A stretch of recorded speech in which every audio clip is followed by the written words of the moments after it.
She's running, barefoot on cold stone, 19 years old, Queen of England 6 hours ago. Catherine Howard is sprinting through the corridors of Hampton Court Palace, her nightgown trailing behind her in the darkness. She needs to reach him, just 50 feet away, her husband, the King, Henry VIII. If she can just see him, if she can just explain. The guards catch her in a gallery. She screams, she begs, she claws at the walls as they drag her backward. Henry is on the other side of that door. He can hear her. He doesn't come. That gallery still exists. 500 years later, visitors hear screaming, a young woman's voice, desperate, terrified, calling for a king who will never answer. But the screaming in the haunted gallery wasn't even the worst part.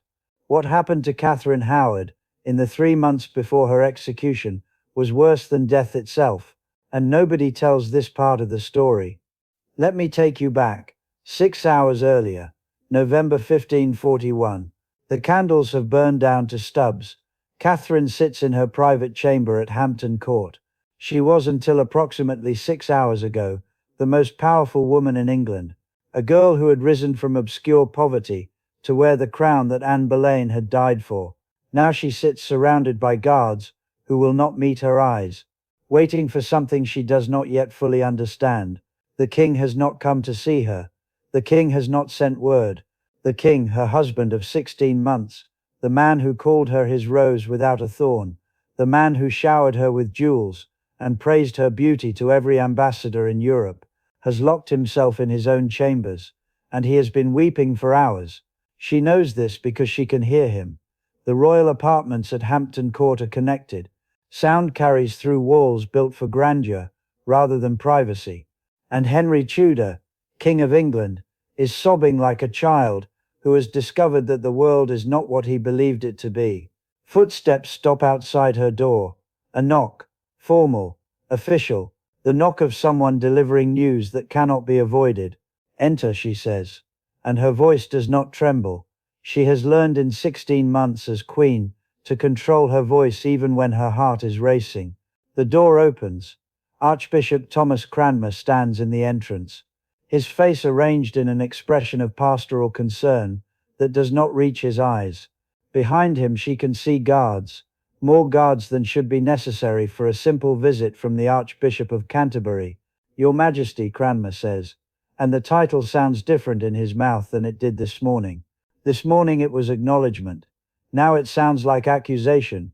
I come on the king's business. There are matters that must be discussed. They concern your conduct before your marriage to His Majesty. He pauses, and during it, those words land like stones dropped into still water. She feels the ripples spreading outward, feels the implications settling into her understanding. Someone has talked, someone has told, and everything she has built, everything she has survived to achieve, is about to collapse. But before I tell you what Cranmer revealed that night, you need to understand something. Catherine Howard was probably 19 years old when she died. Some historians believe she was younger, perhaps 17. She was a teenager who had been raised in chaotic circumstances, who had experienced things no child should experience, who had made choices that Tudor morality condemned, but that modern understanding might view very differently. What happened to her was not justice. It was the systematic annihilation of a young woman who had become inconvenient to powerful men. This is not a story with a happy ending, but it is a story that deserves to be told accurately. To understand what happened to Catherine Howard, you must first understand what happened to her before she became queen. Catherine was born around 1523. The exact date is uncertain, because she was not considered important enough at the time for anyone to record it precisely. She was the daughter of Lord Edmund Howard, a man perpetually in debt, perpetually seeking patronage, perpetually failing to provide for his large family. Her mother died when Catherine was young. Her father shipped her off to the household of her step-grandmother, the Dowager Duchess of Norfolk, where she would be raised with other young relatives and taught the skills that might help her find a husband someday. The Dowager Duchess's household was, by later accounts, remarkably poorly supervised. Dozens of young people lived there, relatives, wards, servants, children. The girls slept together in a large dormitory called the Maiden's Chamber. At night, when the older women had retired, and the household supervision relaxed, things happened in that dormitory that would later destroy Catherine Howard's life. When Catherine was perhaps 13 years old, her music teacher, a man named Henry Manox, began paying her special attention. The attention escalated. Manox later testified that he had touched her intimately, that she had permitted liberties that stopped just short of full intercourse. Whether Catherine understood what was happening, whether she consented in any meaningful sense, whether a 13-year-old can consent to attention from an adult teacher, these questions were not asked by the investigators who later examined the case. What mattered to them was that Catherine Howard had been touched before her marriage to the king. After Manox, there was Francis Dereham. Dereham was a secretary in the Duchess's household, young, attractive, ambitious. He began visiting the Maiden's Chamber at night, along with other young men who had discovered that the dormitory's supervision was inadequate. He and Catherine developed a relationship that was by all accounts sexual. They called each other husband and wife.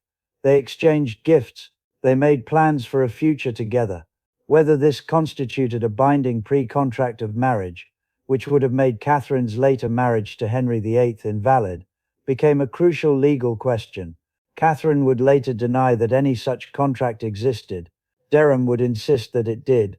The truth probably lies somewhere in the complexity of a teenage relationship conducted in secret, without adult guidance between two young people who did not fully understand the implications of their words.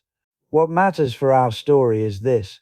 By the time Catherine Howard came to the royal court at age 16 or 17, she had a past that powerful people knew about, that servants had witnessed, that could be used against her if anyone chose to investigate.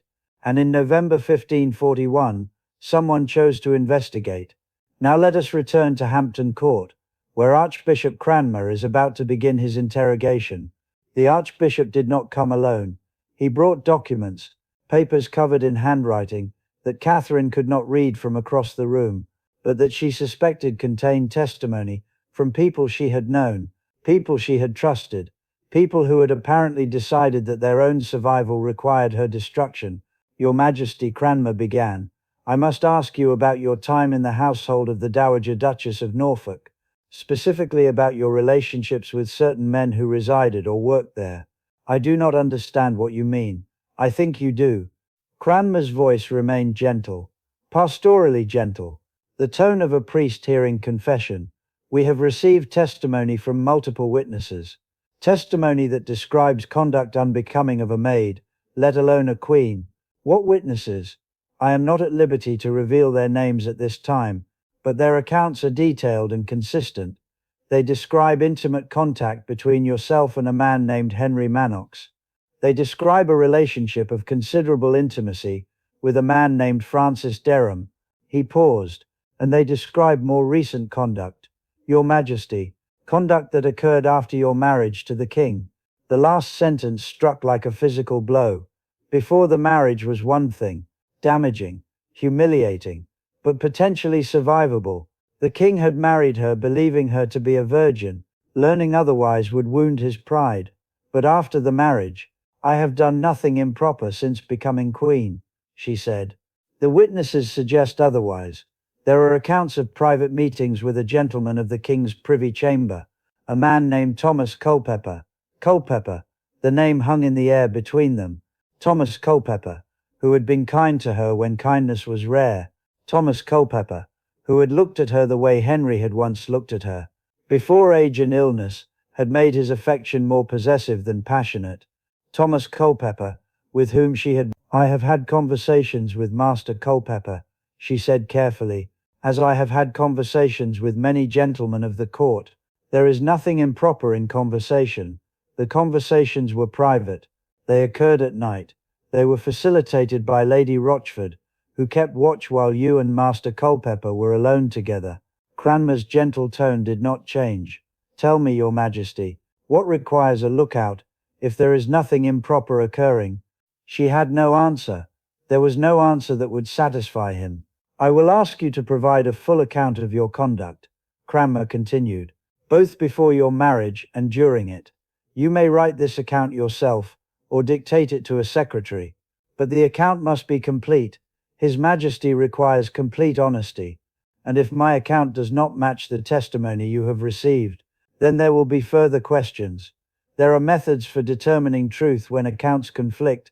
His voice remained gentle, but the implication was clear.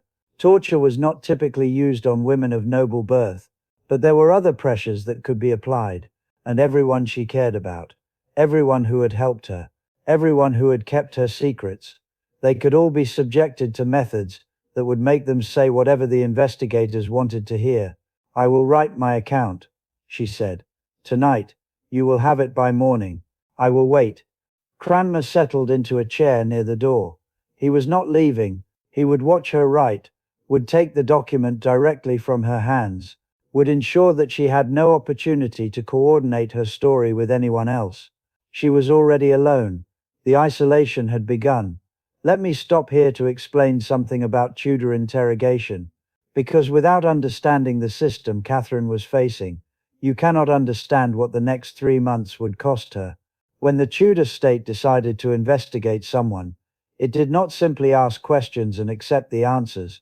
It conducted a comprehensive examination that sought to uncover every possible fact, implicate every possible associate, construct the most damaging possible interpretation of events. The investigators would begin by gathering testimony from anyone who might have relevant information: servants, relatives, friends, enemies. Everyone would be questioned. The questioning would be persistent, repeated, designed to catch inconsistencies and contradictions that could be exploited. Those who refused to provide useful testimony faced consequences. Minor figures might be threatened with imprisonment or loss of position. More significant figures could face charges of their own: misprision of treason, concealment of information, participation in whatever crimes were being investigated. The system created overwhelming pressure to provide information, even if providing that information meant betraying people you had known and trusted. Once sufficient testimony had been gathered, the principal subjects would be questioned directly. Their accounts would be compared to the testimony already collected. Any discrepancy, any detail that did not match, would be treated as evidence of deception, and deception in matters touching the king's honor was itself a crime. For Catherine Howard, this system meant that her fate depended not only on what she said, but on what everyone else said, and everyone else was being questioned simultaneously, under pressure to reveal everything they knew or suspected, with their own survival depending on their cooperation. The system was designed to produce confessions. It almost always succeeded. Catherine wrote her account that night, with Cranmer watching from across the room. She had to make choices: what to admit, what to deny, what to minimize. She could not know exactly what the witnesses had said, could not coordinate her story with theirs, could not anticipate which details would be verified and which would be challenged. She admitted to Manox. She admitted that he had touched her, that she had permitted liberties that she should not have permitted. She was careful to emphasize that there had been no actual intercourse, a crucial distinction that might affect whether her marriage to the king was considered valid. She admitted to Dereham. She admitted the relationship, the intimacy, the nights in the maiden's chamber when he had visited her bed, but she denied that there had been any pre-contract of marriage. She denied that she had ever promised to marry him. She framed the relationship as something that had happened to her, youthful indiscretion, the result of inadequate supervision, rather than something she had chosen. And she denied Culpeper. She admitted the meetings. She had to. Lady Rochford and others had witnessed them, but she denied that anything improper had occurred. They had talked, they had exchanged tokens of affection, but there had been no physical intimacy, no betrayal of her marriage vows, no adultery. The denial was her gamble. Adultery after marriage was treason. Treason meant death. If she could maintain that nothing treasonous had occurred with Culpeper, if the meetings could be characterized as indiscreet rather than criminal, she might survive. The gamble depended on Culpeper telling the same story. She would learn in the days that followed that Culpeper was not going to tell the same story. The morning after Cranmer's visit, Catherine was moved from her private chambers to a smaller suite elsewhere in Hampton Court. The move was presented as temporary, a change of accommodations while certain matters were resolved, but she understood what it meant. She was being separated from her household, from her servants, from anyone who might help her coordinate her defense. She was permitted to keep a few ladies in waiting, but these women were carefully selected. People whose loyalty to the king exceeded their loyalty to her. People who would report every word she spoke, every tear she shed, every moment of despair she displayed. She did not see Henry. She would never see Henry again. What she heard through the careful silence that surrounded her was that the king had moved from grief to rage. The weeping she had heard through the walls had given way to fury. Henry was calling for a sword so that he could kill her himself. Henry was announcing that she had been the opposite of everything he believed her to be. Henry was demanding that everyone who had deceived him, everyone who had failed to reveal her past, be hunted down and punished. The investigation expanded daily. The Dowager Duchess of Norfolk, Catherine's step-grandmother, whose household had been so poorly supervised, was interrogated. Her servants were interrogated. Every person who had lived in that household during the years of Catherine's residence was identified and questioned. Henry Manox was arrested. Francis Dereham was arrested. Thomas Culpeper was arrested.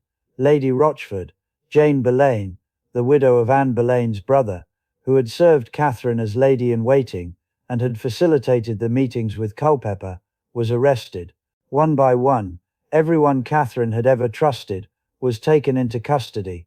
One by one, they were questioned under conditions designed to produce whatever answers the investigators wanted. And one by one, they began to talk. The testimony that emerged from these interrogations painted a picture that Catherine could not escape. Manox confirmed the relationship, provided details that Catherine had hoped would remain private, described intimacies that transformed a teenage girl's indiscretion into evidence of a pattern of immoral conduct. Dereham was more damaging, under questioning, and quite possibly under torture, though the records are not explicit. He revealed everything: the nights in the maiden's chamber, the physical intimacy, the terms husband and wife that they had used with each other. He also revealed something Catherine had not admitted, that when he had come to court after her marriage to the king, seeking employment in her household, she had given him a position, she had kept him close. Why would a queen give employment to a former lover, unless she intended to resume the relationship? That was the question the investigators asked. That was the interpretation they placed on conduct that might have had other explanations. But the most damaging testimony came from Culpeper. Culpeper had been questioned separately, without knowledge of what Catherine had said in her written account, and Culpeper, facing charges of treason that could result in a hideous death, had not maintained the same denials that Catherine had offered. He admitted to meetings, he admitted to affection, he admitted that in his own words, he intended and meant to do ill with the Queen, and that in likewise the Queen so minded to do with him. Intention, the word was crucial, even if nothing physical had occurred, and the investigators were not certain either way. The intention to commit adultery was itself treasonous. Culpeper had confessed to intending what Catherine denied had ever been intended. The stories did not match, and when stories did not match, the investigators assumed the worst. Let me take you now to November 22nd, 1541, when Catherine Howard learned what her situation had become. She had been held in the smaller suite at Hampton Court for nearly 3 weeks. She had been questioned repeatedly, had provided multiple accounts that attempted to explain her conduct without admitting treason. She had wept, had protested her innocence, had begged for the opportunity to speak with the king directly. The opportunity never came. Instead, on November 22nd, a delegation arrived to inform her that she was no longer queen. By order of the Privy Council, acting on the king's authority, Catherine Howard was stripped of her royal title. She was no longer Queen of England. She was no longer entitled to the honorifics, the deference, the protections that queenship provided. She was simply Catherine Howard again, the obscure girl from the Dowager Duchess's chaotic household. the nobody, who had briefly worn a crown. The delegation also informed her that she was being moved, not to the Tower, not yet, but to Syon Abbey, a former monastery that had been converted to secular use. There she would be held while the investigation continued, and her fate was determined. "What will happen to me?" she asked the delegation. No one answered. Perhaps they did not know. Perhaps they did not want to tell her. She was taken from Hampton Court under guard. The journey to Syon was not long. The Abbey was located west of London, along the Thames. But it might as well have been a journey to another world. Every mile she traveled took her further from the life she had known, closer to whatever ending awaited her. Syon Abbey became her prison for the next 10 weeks. The accommodations were not uncomfortable. She was given rooms, servants, adequate food, but she was completely isolated. No visitors were permitted. No letters were delivered. No news from the outside world reached her, except through the careful filter of her guards and the officials who monitored her imprisonment. She did not know what was happening to the people she cared about. She did not know whether Culpeper was alive or dead, whether Lady Rochford was still being questioned, whether her family was trying to save her, or had abandoned her to whatever fate the king decided. What she knew was that each day she survived was a day closer to some resolution. Either she would be pardoned. The king was unpredictable, had shown mercy before, might decide that her youth and foolishness deserved forgiveness, or she would be condemned. The waiting was the worst part.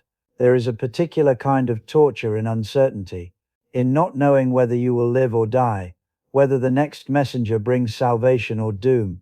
Catherine spent 10 weeks in that uncertainty, watching the winter days grow shorter, celebrating Christmas in isolation, marking the new year of 1542, with no indication of what that year would bring. And during those 10 weeks, while she waited, things were happening in London that she could not see. On December 1st, 1541, Francis Dereham and Thomas Culpeper were tried for treason. The trial was brief. The evidence had already been gathered. The confessions had already been extracted.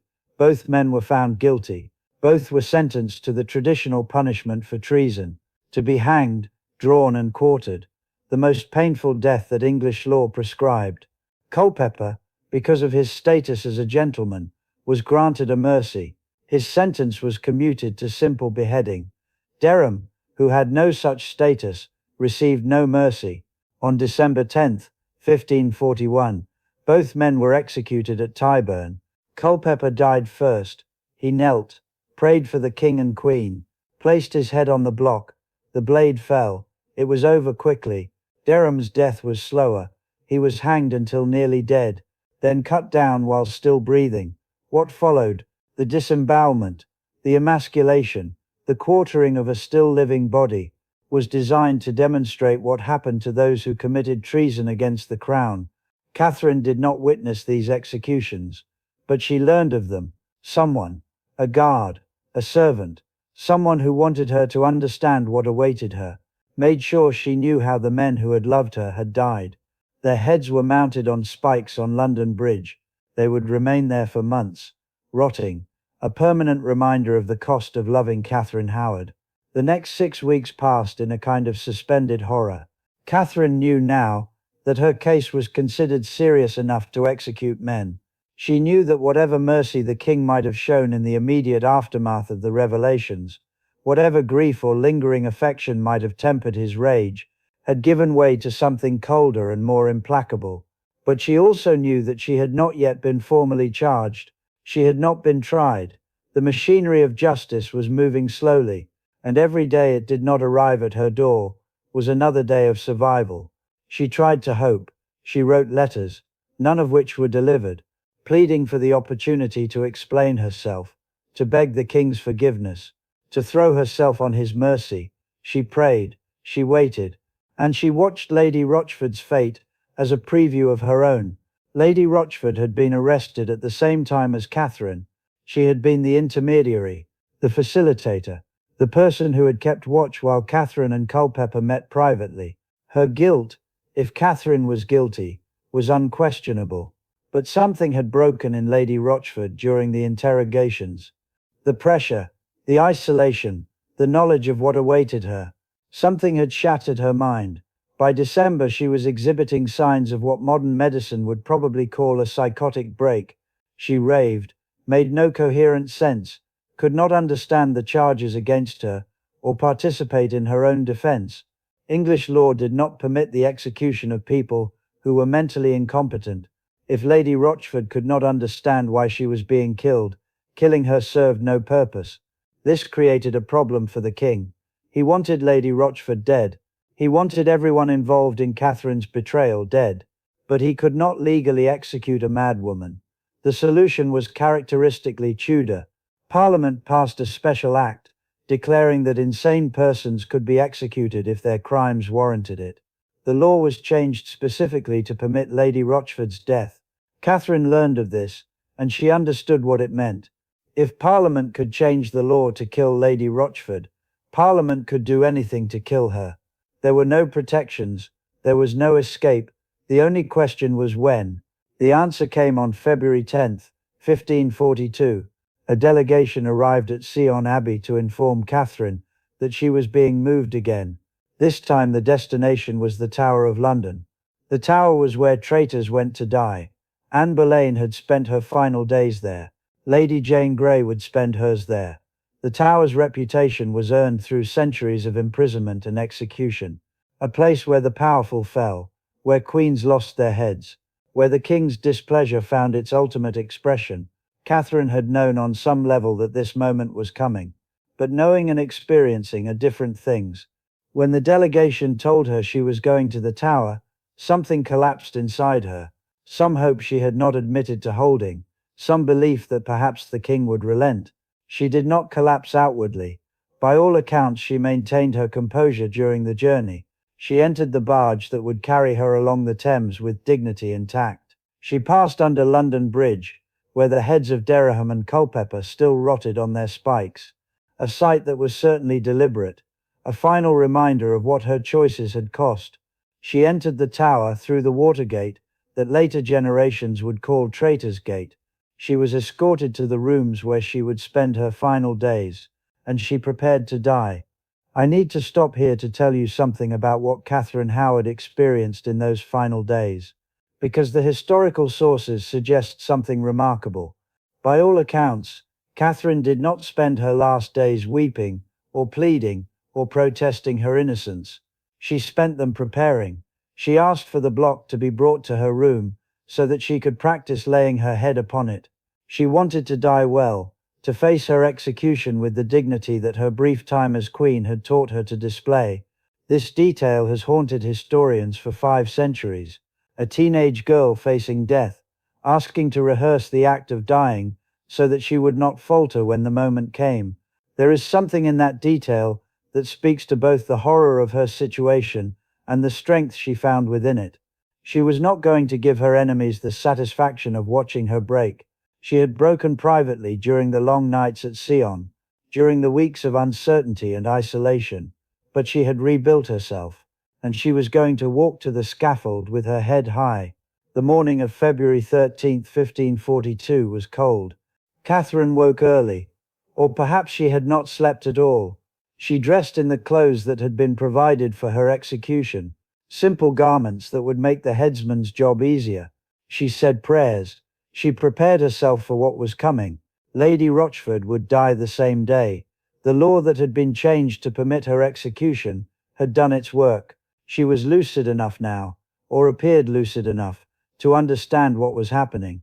Both women would walk to the same scaffold, would face the same blade, would die within minutes of each other. The execution was scheduled for early morning, before the Tower would fill with its daily business.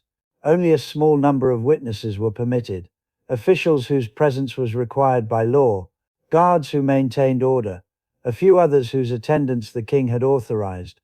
Catherine walked to the scaffold under her own power. She did not falter. She did not weep. She had practiced this walk, practiced this moment, prepared herself for exactly this. At the scaffold, she was expected to make a speech. This was tradition. Condemned prisoners addressed the crowd, confessed their sins, acknowledged the justice of their punishment, prayed for the king. The speech was not optional. Refusing to give it would have been a final act of defiance that the authorities would not tolerate. Catherine gave her speech. The exact words were not recorded, or rather different witnesses recorded different versions, and the precise text is uncertain, but the general content is consistent across accounts. She acknowledged that she deserved death. She prayed for the king and for his welfare. She asked those present to pray for her soul. She did not confess to adultery. Even at the end, facing the blade, she maintained that she had not committed the act that justified her death under law. She had been foolish, indiscreet, guilty of conduct unworthy of a queen, but she had not betrayed her marriage vows. The confession she did not give was perhaps her final act of resistance, the only thing left that was hers to control. She knelt. She placed her head on the block, the same motion she had practiced, the same position she had rehearsed. The headsman raised his axe. One stroke. It was over. Catherine Howard was dead at 19 years old, having been Queen of England for 16 months, having spent the last 3 months of her life in a waking nightmare that made the death itself almost a relief.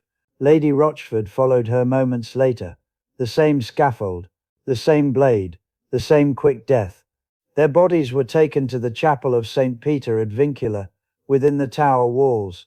They were buried near Anne Boleyn, who had died on the same scaffold 6 years earlier. The 3 women who had been Henry VIII's queens, the 2 he had executed, and the one who had died in childbirth, now rested within steps of each other. Henry did not attend the executions.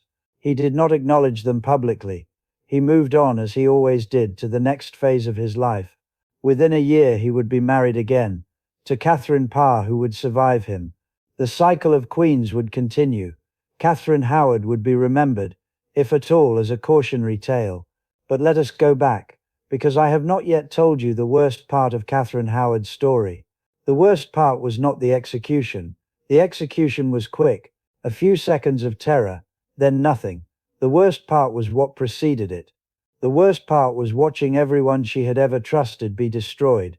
Manox interrogated, and forced to reveal intimate details of her childhood.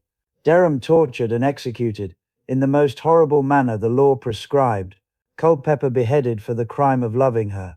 Lady Rochford driven to madness by the pressure of the investigation, executed under a law that was changed specifically to permit her death.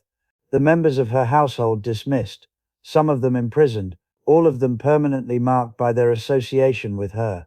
Her family, the Howards, one of the most powerful families in England, forced to denounce her, to distance themselves, to participate in her destruction to preserve their own positions. Everyone who had known her, served her, cared for her, all of them swept up in the machinery of Tudor justice, all of them damaged or destroyed by their connection to a 19-year-old girl who had made choices that she could not take back. The worst part was the 3 months of isolation at Syon, not knowing whether she would live or die, not knowing what was happening to the people she loved, unable to help them, unable to save them, unable to do anything except wait and hope and despair. The worst part was learning that Dereham and Culpeper had been executed, that their heads were rotting on London Bridge, that men had died horribly because they had loved her, or because she had loved them. The worst part was the journey to the Tower, passing under those rotting heads, knowing that her own death was now inevitable, that the question was only when and how. The worst part was the days in the Tower, practicing how to lay her head on the block, rehearsing her own death, so that she could perform it with dignity. The worst part was walking to the scaffold on that cold February morning, knowing that everything she had been, everything she might have become, was ending at 19, that her life had been a brief and terrible arc from poverty to royalty to this. The execution was not the worst part. The execution was the end. Everything that preceded it was worse.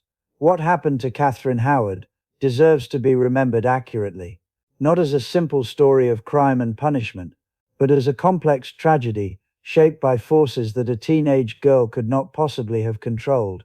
She was born into circumstances that left her vulnerable, raised in a household where supervision was absent and predatory adults had access to children, subjected to sexual attention from her music teacher when she was perhaps 13 years old, attention that she may or may not have understood, that she certainly could not have meaningfully consented to.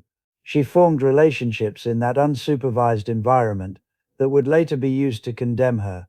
She made choices that reflected her circumstances, her age, her lack of guidance from adults who should have protected her. She was brought to court as a teenager, presented to a king who was looking for a new wife, thrust into a position of impossible pressure and scrutiny. She was expected to be perfect, to be the virgin bride that Henry wanted, the obedient wife that the court required, the careful politician that survival demanded. She was none of these things. She was a teenager with a past, with feelings, with a capacity for affection that got her killed. Was she guilty of adultery? The evidence is ambiguous. Culpeper confessed to intention. She denied that anything physical occurred. The truth probably lies somewhere between their accounts. A relationship that was emotionally intimate, that involved private meetings and expressions of affection, that may or may not have crossed the line into physical betrayal. What is certain is that she was guilty of indiscretion, of failing to understand how carefully she needed to manage her behavior as queen, of trusting people, Lady Rochford, Culpeper himself, who could not be trusted, of being, in short, a teenager in a position that demanded adult calculation she did not possess.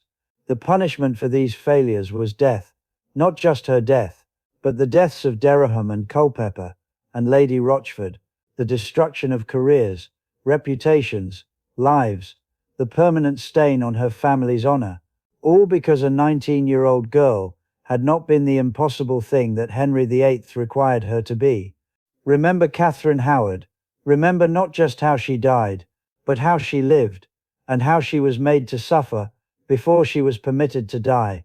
Remember the 3 months at Syon, the isolation, the uncertainty, the systematic destruction of everyone she had loved. Remember the heads on London Bridge, Dereham and Culpeper, rotting reminders of what it cost to love or be loved by the Queen of England. Remember Lady Rochford, driven mad by interrogation, executed under a law that was changed specifically to permit her execution. Remember the morning of February 13, 1542, the cold, the scaffold, the young woman who had practiced laying her head on the block so that she could die with dignity. Remember that she was probably 19 years old. Remember that she had spent her childhood without adequate protection, her adolescence without adequate guidance, her brief time as queen without adequate support. Remember that what happened to her was not justice. It was the operation of a system that treated women as property, that demanded impossible perfection, that destroyed those who failed to meet its requirements.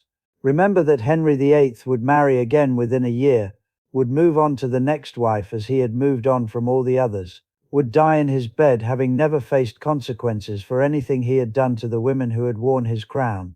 Remember the inequality. Remember the injustice. Remember the 19-year-old girl who died because a king could not tolerate imperfection in his possessions. There is one more thing I need to tell you about Catherine Howard, something that captures the particular horror of her situation more than any other detail. In the days after her arrest, when she was first confined at Hampton Court, when she still believed there might be some way to save herself, Catherine attempted to reach Henry. She broke away from her guards. She ran through the corridors of Hampton Court, trying to reach the king's apartments, trying to speak with him directly, believing that if she could just see him, just explain, just beg for his mercy, he might forgive her. She never reached him. Guards intercepted her in a gallery that connected the queen's apartments to the king's. She screamed, she pleaded, she was dragged back to her confinement, while Henry, who may or may not have heard her screams, who may or may not have been present in his apartments at all, remained unreachable. That gallery is still there. It is called the Haunted Gallery now. Visitors to Hampton Court report hearing screams there. A young woman's voice, desperate, terrified, crying out for a king who would not listen. Whether the ghost is real is a matter of opinion, but the story behind it is historical fact. Catherine Howard did run through those corridors. She did scream for Henry. She was dragged away without reaching him, without speaking to him, without ever seeing him again. He was perhaps 50 feet away. He might have heard her voice. He chose not to respond. That moment, that failed attempt to reach a man who had once loved her, might be the most terrible moment in her entire terrible story.